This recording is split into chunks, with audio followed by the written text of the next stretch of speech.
O te whaatalo whātu I lau whaafonga angai le nei fo I tae au mā loa le folau alo mai o Tālala Radio Samoa. I tala tomua, e lua se lau ono sfuma le valu isi ava no whai ngā luenga le soifua mā loloina o le a le to I ai. O le tala le ana sau I tua I le au whai ngā luenga na nafi, ma o vaea nei wheso o tae ma le whai ngolo o wha ATT ai. Le fuainu mera o tangata whai ngā luenga le malo. Ripotia le tio New Zealand o vaea nei wasilia ma le ono a fe lima se lau ava no whai ngā luenga wau ai. Ma o le tele lava o le matanga luenga wa onga le e fitu se lau luas ful ma le wha, ma le matanga luenga le social development e fitu se lau ma le tasi. O le lua se lau wonos ful valu ava noa le soifua ma loloina o loo au fia ile se lau fas ful ma le lua e le o ngā lulu e nisi. Ma o ava noa ne e le to e sa ilia nisi tangata whai ngā luenga, ma le se lau luas ful wono ava no whai ngā luenga o le afa amuta. Mai le yuni le pisa a o le au whai o le a fia I au nanga le soifua ma loloina. Ma ua whaate ia fo isui o le au whai ngā luenga I tūsama reporti o na o le to a ngau le au whai ngā luenga I le taimi nei. Ai se tala le te whatu ora, o le olo o tanga mawhai le matanga luenga I a mauti noa e ngā lulua I totono le paketi a o tautua ai le atunu. Mo le mau mai ainga tua oi o le ana ave esea mai e leo whanau mai le whale o le ainga I tūrangi le ana mawai tino mali liu o tangata to a lua I le pō le aso lulu. O le mata upu le nei o lo so e ina o le ana whaau o e se tasi le oti tangata to a lua wa mali liu. Ma e tu whaatasia talo o tae ao lo o iai pēa leo I le whale le nei I poi hahere street. Ripotia I le herod o tangata to a lua na maua wa mali liu. O le tamā ma le tina ma tusa leo le lata I le tau le se fulu I le pō le aso lulu le ana mawai. O le mawai o tino mali liu o I la ua nei e leo I lea pō na ave e sea mai ai lua ma le whanau mai lea whale.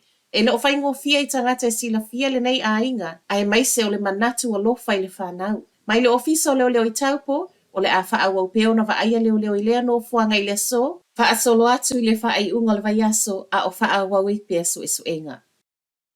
Ti ngā ina manu anga le atali I se fulu whātau sanga le ana whasi I totono o lotoa a le polisia Ashburton. Wa toe moli maule tina o le atali I wa ainga wha momo I loto. Ma le wha ate ia ina ua taunu uatu I le whale mai ma wa aiala na tama e tau le ma whaio na pupula.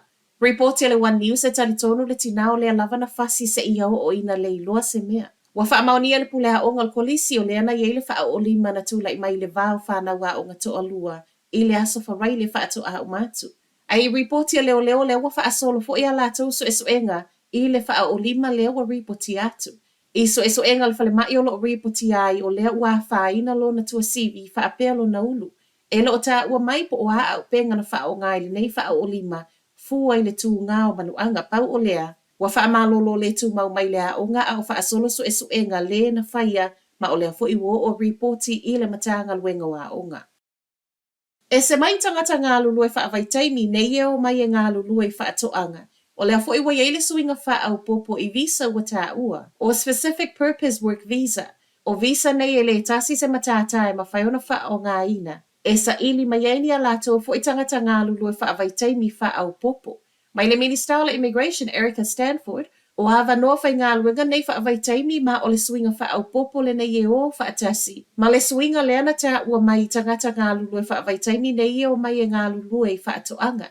O se whainga I talitonu le Minister o le a wha whaingo fia I whale whai ngā luenga. O na wha atalo sanga mo tangata ngā lulu e mo o mia mo na o sina taimi. Ma o tangata fo e sa ili mai, e tataona yeile poto masani mo le umi e wha masina. E tataona totongi le luas fuluiva tā la ono sfuluono sene le itu la, tolu se fulu itu la whai ngā luenga I le vaiaso. Ma e le tataona sili atu ma le iwa masina le umi e ngā lue ai I nei. Ma o le whale whai ngā luenga fo o le awha atala sanga, e tataona le sitala I lalo o le Accredited Employer Work Visa. Ma talo wha ai u? Tolu sfulima tā la le tau leo le atotongi e tangata asia si mai atunu umamau e asia le te papa.